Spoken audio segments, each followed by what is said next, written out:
kids, welcome back. Another day that I'm missing you. I'm so sad. Anyway, I'm thinking of you now, right? So here is our second day of Unit 3 with those homework assignments. So let's do this warm-up together. Find the particular solution to the initial value problem. So notice that it is a second order linear ordinary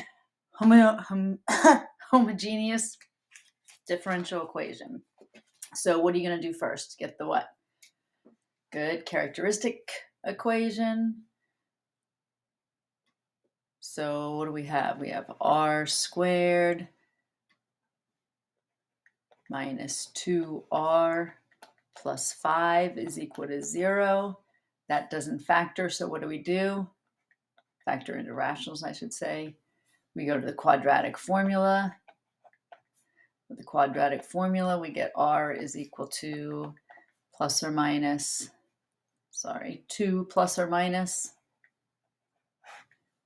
all this stuff, which ends up being negative 16 all over 2. So I end up with 1, r is equal to 1 plus or minus 2. So with two complex conjugate solutions to the characteristic equation, we write the general solution with c sub 1 e to the what? Yes, 1t. And then cosine of, 2t and sine of 2t. Right?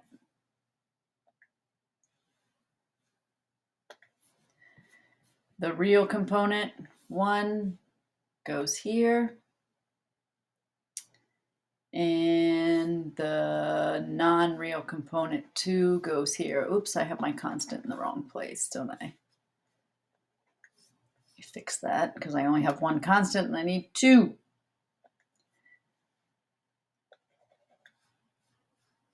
So I've got to put my constant 1 here and my constant 2 there. But I'm not done. That's the general solution.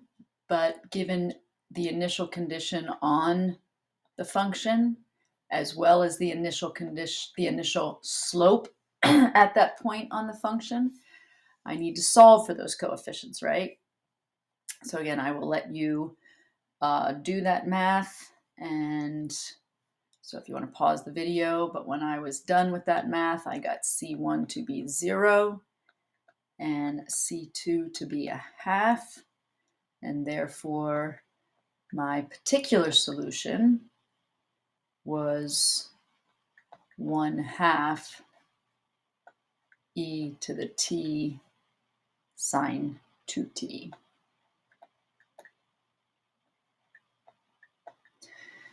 So with that kind of solution, can you talk to me about what's the behavior as t goes to infinity, right? Remember I talked about in the last video when we had the characteristic equation that had either two non-repeating real roots or two repeating real roots, those two conditions, that we ended up getting exponential behavior, right? Exponential towards 0 or exponential towards positive or negative infinity. But when you have the complex solutions, right, we got the oscillating, either the oscillating growth or the oscillating like dampening or decay. So which situation is this, right? This one with, and I only have the one, since I had C to be 0, I only have this to concern with. So hopefully e to the t, you can see it's growing. The sine 2t is going to create the the oscillating, but it's going to grow, right? So we say oscillating growth.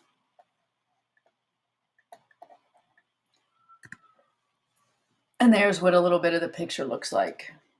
All right, so you can see the initial condition here at 0, 0, and the slope there is 1. And you can see the oscillating, and it very quickly grows, right? And will oscillate forever. Again, not a great situation if you're talking about the behavior of your helicopter. All right. Notes today are on fundamental solutions of linear differential equations.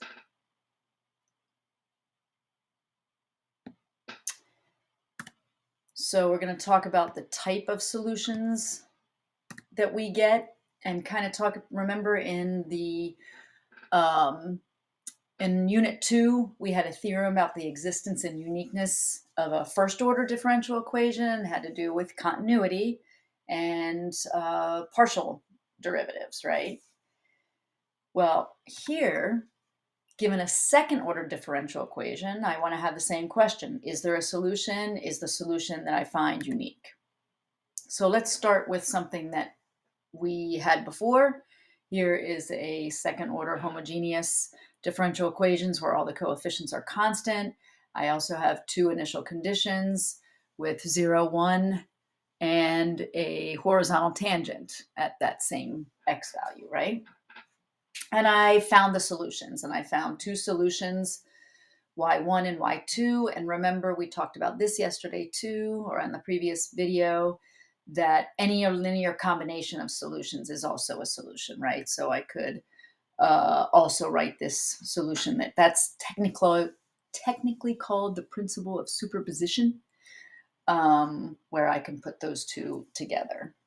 So I can either say my solution is y in terms of t, or I can say I have the set of solutions y1 and y2, two of them with a second order. But do I know that these two solutions are the only ones, right? Whether I think about them as two separate solutions here and here, or if I just think about it as one solution here. Is it unique? And what's the interval of validity? Where does this solution exist? So we have a theorem that says if we have an initial value problem looking like this, where it is second order, the coefficient on y double prime is 1. And I'm not going to restrict, this theorem does not restrict the coefficients except for the in front of y double prime. P of t can be a function, doesn't have to be a constant. Q of t can be a function, it doesn't have to be a constant. And it doesn't have to be homogeneous. I can have a function g of t that is not 0. But if it is a second order of this form and I have an initial condition where I plug in an initial t and get an initial y, plug in an initial t to the derivative and get the initial slope, as long as p, q, and g are continuous on some open interval around my initial condition, then there is exactly one solution. And the solution exists through the interval. And I'm like, wait, what? This theorem says, as long as you have this continuity, then your initial value has a solution. It is unique, right? As long as you are continuous on some open interval I around my initial condition, then the initial problem has a solution. The initial value problem has a unique solution if I list it as just y equals f of t, or a unique set of solutions if I list them separately, right? Each of these separately. And the solution is defined throughout this open interval around my initial condition. So again, let's look at this problem where I had the solution written as the two solutions written as a linear combination. Does the theorem guarantee that this solution is the only one? or that those two form a fundamental set of solutions? And what's the longest interval containing the 0.01 where the solution exists? Right, so I can ask these two questions, and a couple of your homework problems are like this, and this is how I answer it. Well, since the function in front of y prime, 6, and in front of y, 8, and the function on the other side of the equal sign, 0, are all continuous functions on the interval negative infinity to infinity, then yes, that is the solution that I've found or was given is unique. And further, the 0.01 is in the interval negative infinity to infinity, which is a pretty long interval. And that then is the longest interval where the solution, the initial value, the solution to the initial value problem exists. So what about a differential equation that's not so easy to get the solutions to? Can I still see if a fundamental set of solutions exists and maybe even an interval? So look at this differential equation. U, first I have an issue. What's in front of y double prime isn't 1, and the theorem that I just wrote down has a 1 in front of y double prime. So I've got to fix that situation first. I do notice that the initial condition that my solution has to satisfy is the solution has to go through the 0.12 and have a slope at that point of 1. So the first thing I do is get the coefficient of y double prime to be 1, which then allows me to look at the function p and q and look at their continuity issues, and they both do have continuity issues at the same values. So the intervals on which p and q are continuous are these intervals, negative infinity to 0, and this is the independent value t, right? 0 to 3 and 3 to infinity. So then I look at my initial condition and I say, what is the longest interval where I'm guaranteed? So because I am continuous on these intervals, right, I can't jump across discontinuities with solutions. So I need to look at my initial condition and say, where does my initial condition, where t is equal to 1, where does it lie? Since the initial condition has t is equal to 1, that fits inside of this interval. So that is the longest interval where the solution to this differential equation, they didn't ask me to find it, but just know there is a unique solution that goes through the 0.12, has a slope of 1 at that point, and is valid in the interval 0 to 3.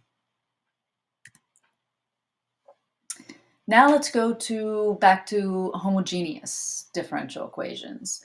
Remember when we left the C's in there, the C1 and C2, and we called it a general solution to the and we used the characteristic equation to come up with those, right? Does that set, those two solutions or that linear combination of two solutions, is that all? Do I know that's all the solutions? So in general, if I'm given this second order differential equation, and again, P and Q don't have to be constants, that's just the ones that we know how to solve so far, but it is homogeneous, so equal to 0. And I'm given an initial point, plug in T, get a Y, initial slope, plug in same T, get the slope at that point. Those values have to satisfy, right? When plugged into anything I claim is a solution has to satisfy, right? And make those equations true. So again, since we know what those are, I can substitute those values into y and y prime and create a 2x2 system and solve for those constants. And I can do it in general. So what I'm trying to show is if I solve a system and I get a C1 and C2, then I can, right? I can say that yes, that I have to a solution, right? An initial value problem. I've taken care of what the solutions would look like, right? They are all the solutions. So here's my system. Now look at what I want you to look at what I've done. There's a system of equations. And what I have done is I have taken, right? I've taken the initial condition and I've said that what I've got is a solution, right? I have a solution, y1, and I've plugged in the original. I have the solution y2, and I've plugged in the initial condition. And I'm multiplying them by these unknown constants, each one of those. But it's got to be true. It's got to make this true, right? Same thing here. Now I took the derivative, right? I took the derivative, and a constant times, right, is just a constant times the derivative. And I've created this system. And I'm going to solve this 2x2 system. You've done this in Algebra 1, right? Where if you have a 2x2 system, it either has one unique solution, it has infinite solutions, or it has no solutions. But I need you again to look at this system. Look at this system. It's y is equal to, I don't know, let me just call it x for a minute to go back to Algebra 1, times something. Remember, I know what this is. I know what the initial condition, let's pretend it's 3, plus something, another thing I don't know, times like what the second condition is. Let's say that's 4, right? So what I'm trying to get you to realize is that these red values are values.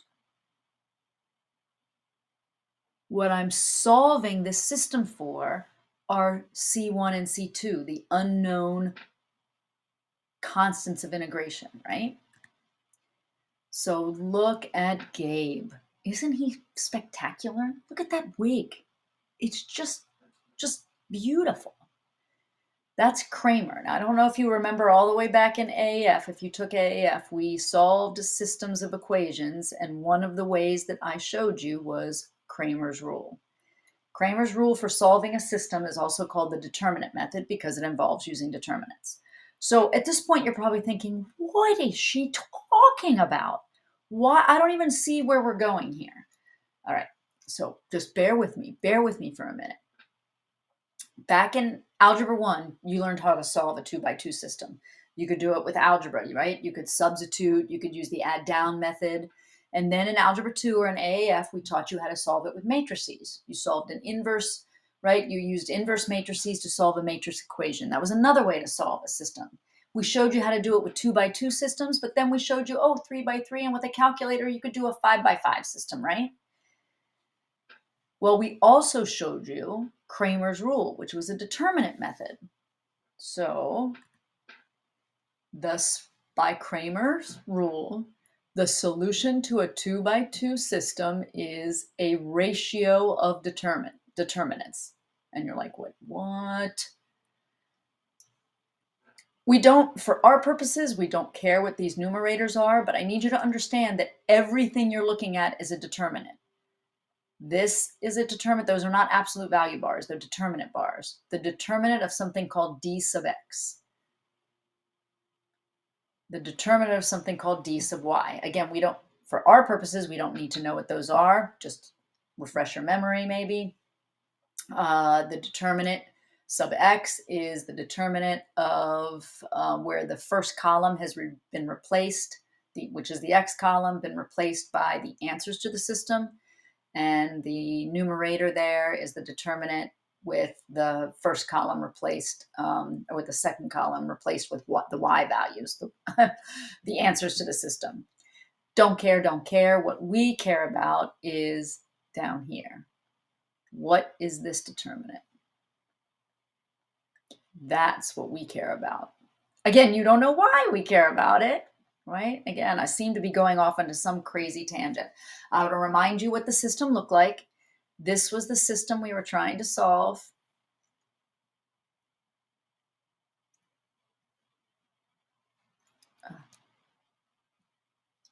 right? Right? Because I have numbers, right? This is a number, this is a number, this is a number. Everything in red is a number.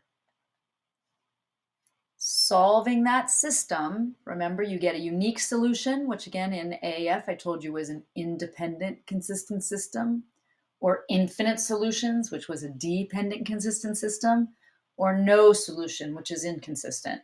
If you take linear algebra, you're going to go way down deep into a rabbit hole about all this kind of stuff. All that we're interested in is what I have in purple. I want to know if our system that I got from initial values of second order differential equation, I want to know if it is independent. In other words, I want to know if I get a unique C1 and C2. That will happen if what I call that determinant D doesn't equal 0. So can you look back up at this row and tell me why that's true? Right? What if we're to believe Gabe here, if we're to believe him, his rule, his system says that you have a 2 by 2 system, the solution is a ratio of these determinants, right? But if you have a ratio, that means you're dividing by something. What can't you ever divide by? Right? You can't divide by 0.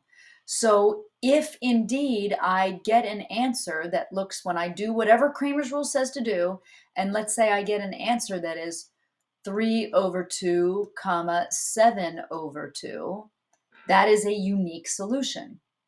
As opposed to, what if I get 3 over 0, 7 over 0, right? That means that is Cramer talking to us saying there is no solution.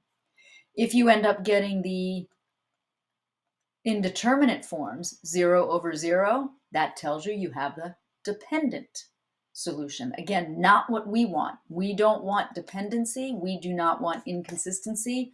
We are looking for where I get a unique C1 and C2, no matter my second order homogeneous differential equation and no matter what my solutions are, as long as I have them.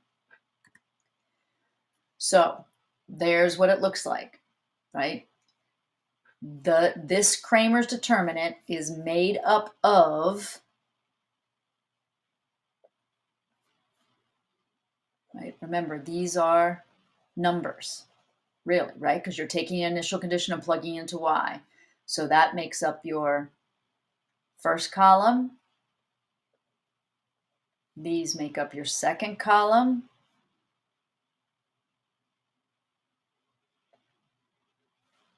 And that, my friends, is how you would solve for C1 and C2 if you were really interested in your solution for a graphical solution to 2 lines, right? But that's not what we're after. We're after these constants of integration.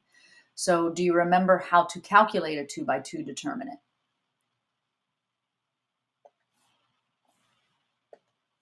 Right? To calculate a 2 by 2 determinant, you multiply across the main diagonal and subtract across the minor diagonal.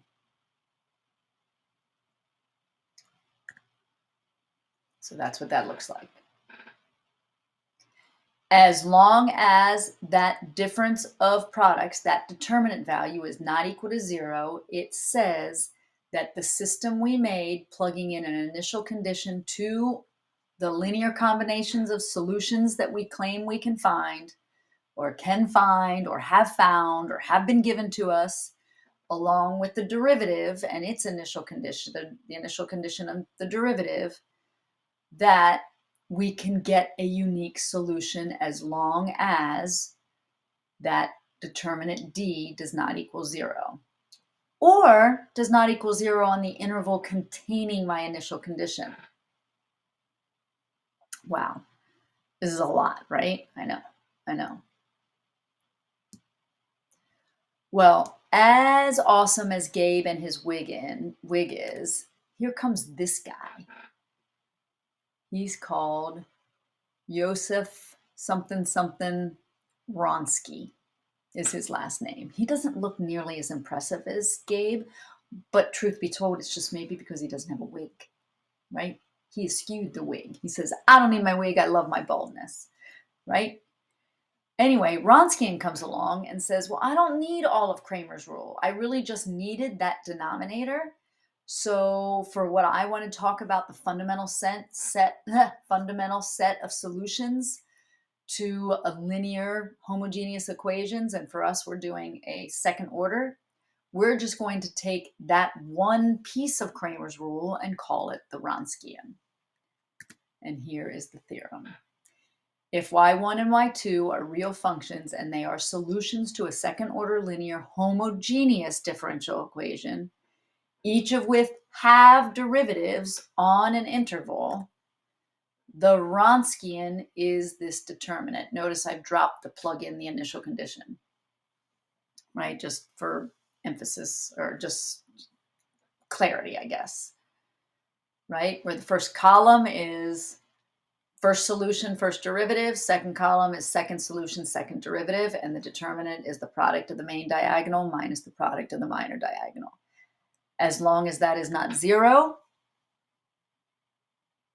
then the general or family of solutions, C1, y1 plus C2, y2, with any those arbitrary coefficients of integration, include every solution of the differential equation. Whoa. The solutions y1 and y2 with a non-zero Wronskian are said to form the fundamental set of solutions for this second order linear differential homogeneous equation. Oh, that's a mouthful, isn't it? Oh my gosh. All right, so let's practice. So before we actually use the Wronskian, we're just going to practice computing it. All right, so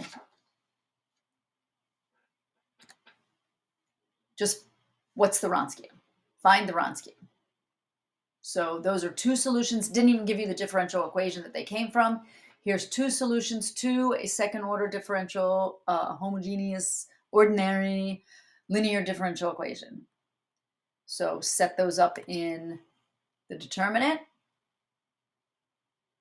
multiply them, subtract the products of the diagonals.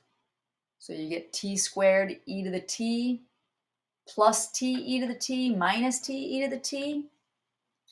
So I get t squared e to the t, which is 0 only if t is 0. So as long as I don't have an initial condition at 0, then those two functions, y1 and y2, form a fundamental set of solutions for some second order homogeneous differential equation as long as t is not equal to 0. So on the interval -infinity to 0, 0 to infinity, wherever my initial condition happens to be, I know by theorem, by Joseph, I don't know how to say it, that I'm not looking for any other solutions. My solution exists, is unique, right? And all good on the intervals -infinity to 0 and 0 to infinity. All right. Given that y1 and y2 are solutions, psych, not given, we have to find them. Use the Wronskian to show that the solutions you find form a fundamental set. So this time I shouldn't have written given. I should have with find y1 and y2 and show that, use the Wronskian to show that your solutions form a fundamental set. So here's my practice with the characteristic equation. This time I do not need the quadratic formula. This factors nicely. So I got r is equal to -2 and r is equal to -1. So therefore, those are my two solutions. Right? If I was to put them in my linear combination form,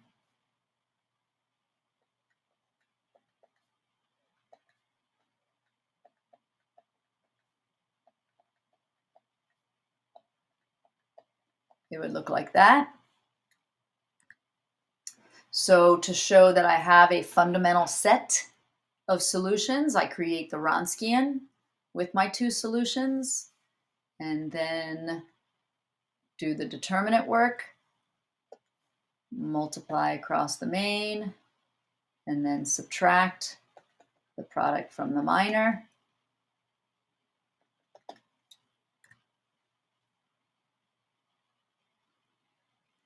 And I get that. Combine those, and I get e to the negative 3t. Oops. That wasn't supposed to be that little thingy. That was supposed to be another picture of Wronskian. I mean, of Wronski.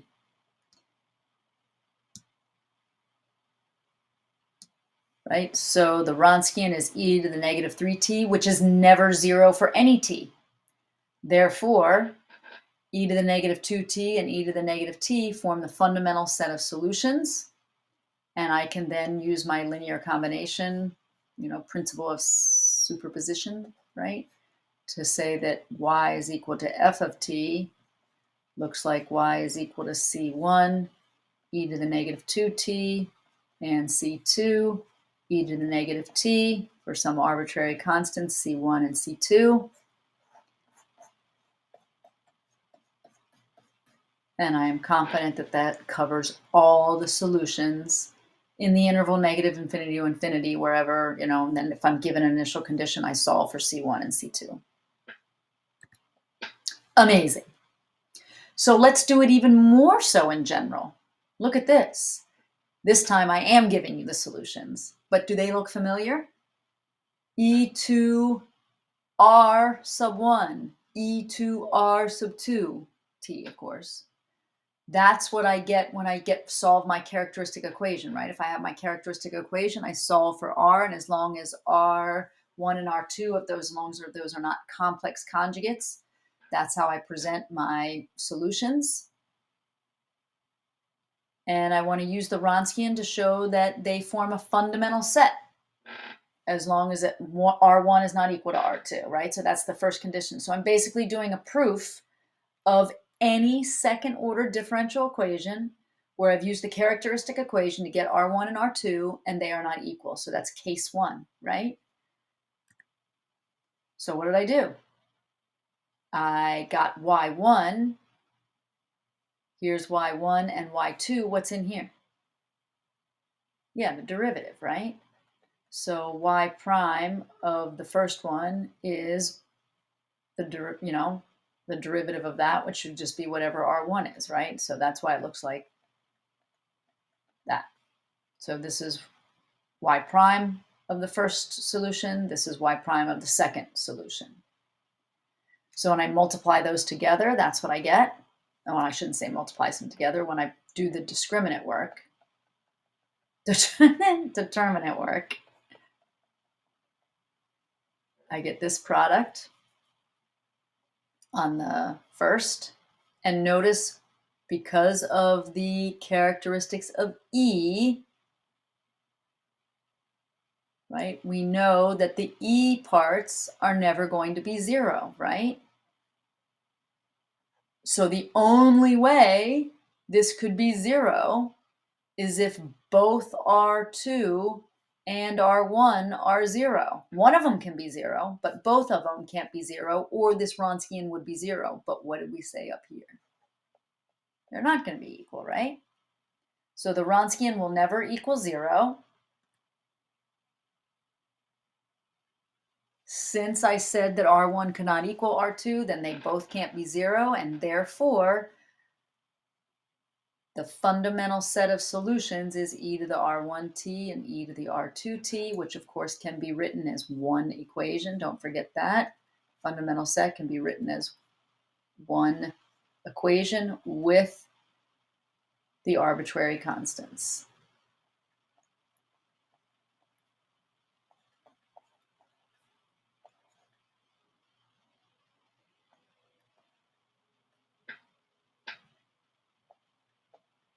Kind of cool, right? So that's that whole journey that I went on with creating a system and talking about algebra 1 and Kramer and all that. All of that boils down to the theorem. That was the why behind what the Wronskian, where it came from, and what it guarantees us, that we have these fundamental sets as long as that Wronskian is not 0. What that means, right? The Wronskian was the denominator of those Kramer rule solutions, saying that you will get a unique solution where we were looking for those arbitrary constants, as long as those denominators weren't zero. And that's when Wronskian came in and said, well, I'm just going to name that thing after myself. So last one. Given this differential equation, let's wrap it up with the stuff we did at the very beginning and this last part. Find the longest interval that contains the initial condition 1, 1, in which the solution is certain to exist.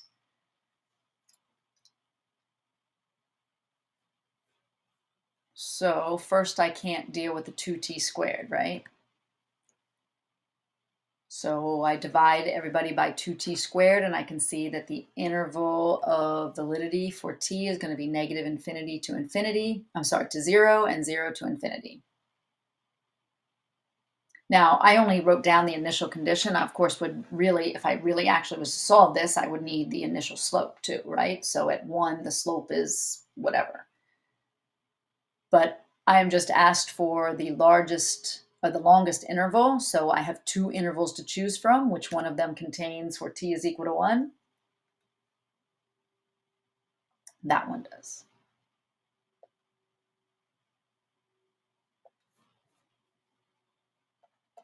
Right, I'm just looking at the t value.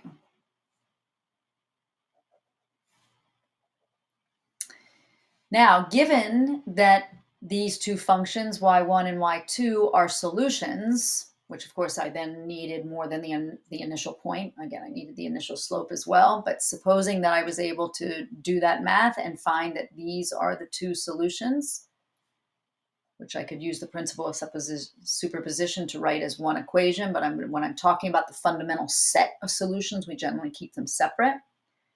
Use the Wronskian to show they constitute the fundamental set of solutions. So what do I do from here? Somebody tells me to use the Wronskian. Bam, that's what I do. So the only work I had to do, of course, was to find the derivatives, right? So taking the right here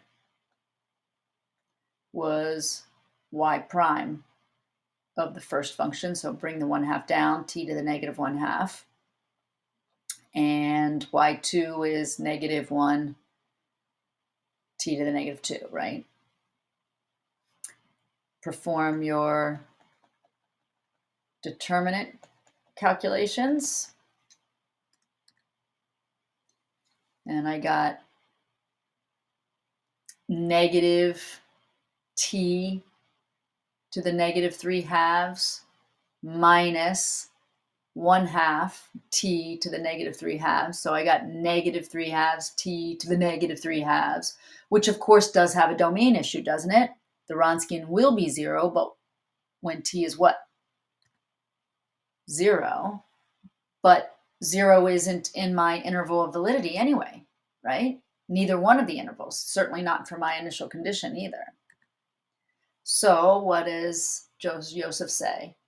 Therefore, those 2 solutions that I'm given, they exist. They exist for my initial condition on the interval 0 to infinity. And it is a fundamental set. I don't need to look for any more solutions. All right. So that's it for the Wronskian. Your homework shouldn't take you too long. I don't think this has been too bad, right? And I will see you later.